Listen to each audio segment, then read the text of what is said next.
I dag der skal vi bestemme, hvor meget proteinindhold der er i insektpulver.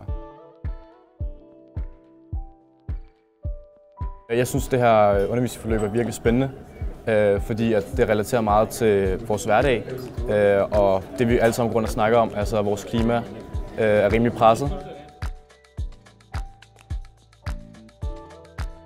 I'm Manon Eichink and I'm a PhD student at DTU.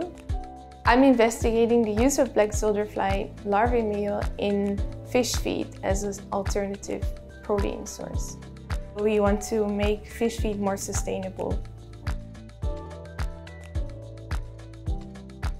Det er i hvert fald også virkelig interessant, at det her, som vi arbejder med i det her forsøg, er præcis det samme, som de arbejder med ude på DTU Aqua.